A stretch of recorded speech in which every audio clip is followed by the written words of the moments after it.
আসসালামু আলাইকুম ভিউয়ার্স, আপনারা সবাই কেমন আছেন? আশা করছি অনেক ভালো আছেন। প্রথমেই দেখিয়ে দিচ্ছি একটু কার্ড যে আমরা কোথায় বেড়াতে যাচ্ছি।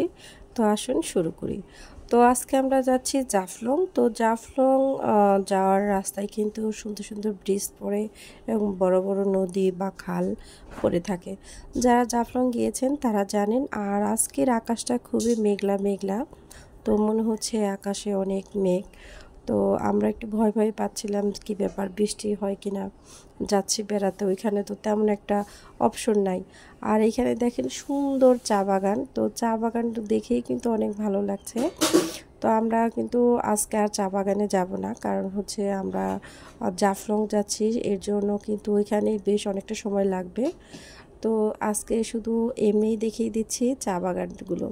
তো বেশ অনেকটা জায়গায় চা বাগান, শ্রীমঙ্গলের দিকে বেশি চা বাগান, জাফলংয়ের দিকে কিন্তু তেমন চা বাগান হয় না। আর এখন যেহেতু একটু শুকনো মৌসুম, এর জন্য নদীগুলো অনেক শুকনা শুকনা, পানি কম, হাওয়ার টাওয়ার কিন্তু এখন একবারেই শুকনা।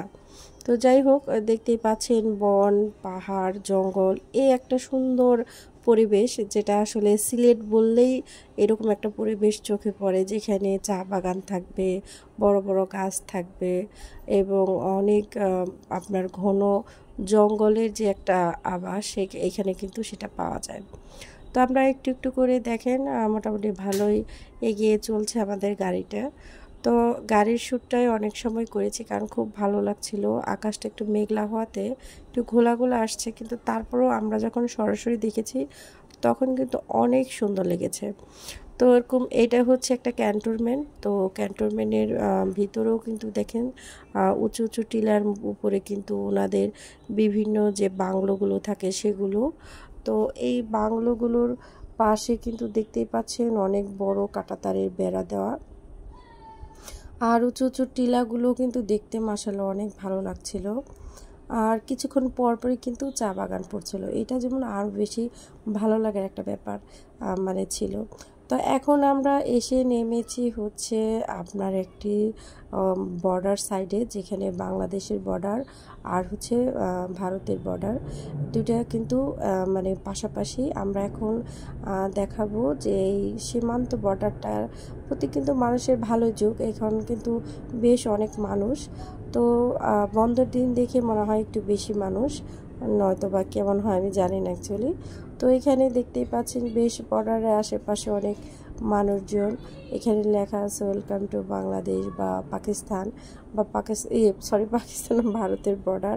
আরও যে দূরে দেখা যাচ্ছে এগুলো কিন্তু ভারতের যে আপনার বাড়িঘর, মেঘালয়ের যে বাড়িঘরগুলো সেগুলো কিন্তু স্পষ্ট দেখা যাচ্ছে।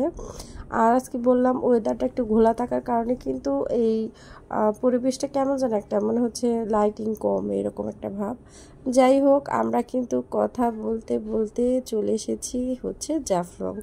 তো আমি যখন আরও 20-22 বছর আগে এসেছিলাম তখন কিন্তু অনেক পানি ছিল, কিন্তু আমি দেখে কিন্তু একটু হতাশই, কারণ হচ্ছে এই সব জায়গা সব পানি ছিল, আর এখন সব মরুভূমির মতো শুধু পাথর আর পাথর।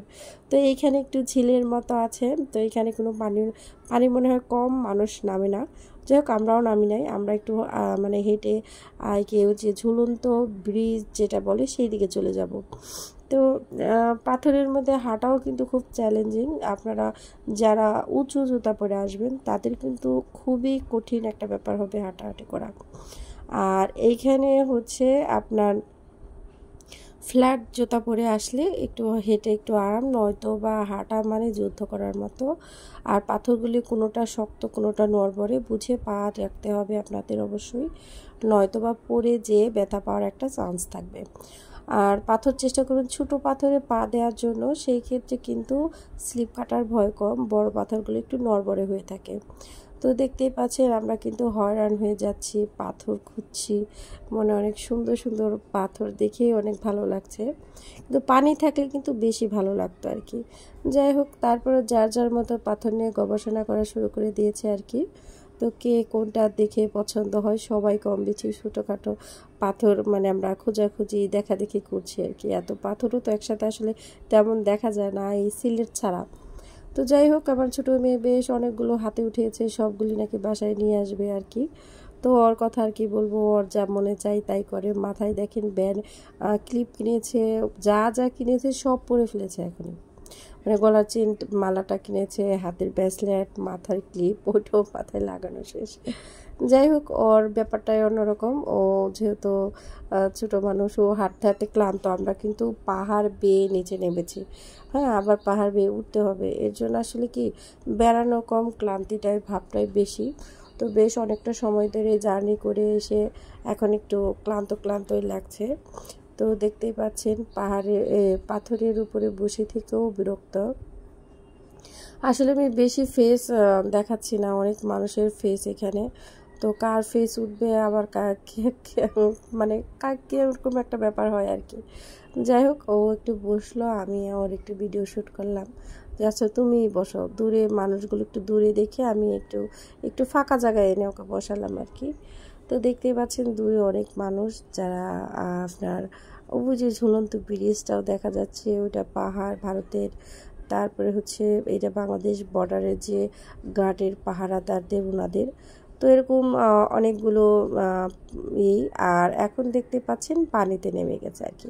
তো এই পানিতে আমি ওকে গেঞ্জি পরে দিয়েছি পানিতে নামার জন্য।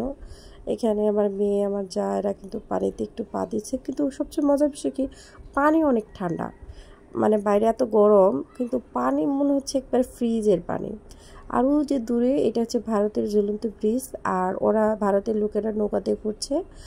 আর আমাদের এই পাশে অল্প একটু পানি, তার মধ্যে অসংখ্য মানুষ, অসংখ্য, মানে আমার মনে হয় মানে হাজার বলে ভুল হবে, লাখ মানুষের কাছাকাছি এক জায়গায় অল্প একটু পানিকে ঘিরে। এখানে যে আরও বেশি পানি থাকতো, সবাই কিন্তু ঘুরে অনেক মজা পেত। যাই হোক, সবাই ভালো থাকবেন। আজকের মতো এইখানেই ভিডিও শেষ করছি। আগামী পর্বে আরও সিলেট ঘুরিয়ে দেখাবো, চেষ্টা করব সুন্দরভাবে আপনাদের দেখানোর। সবাই ভালো থাকবেন, সবার জন্য শুভকামনা রেখে আজকের ভিডিও এইখানে শেষ করছি। ভালো থাকবেন সবাই, আল্লাহ হাফেজ।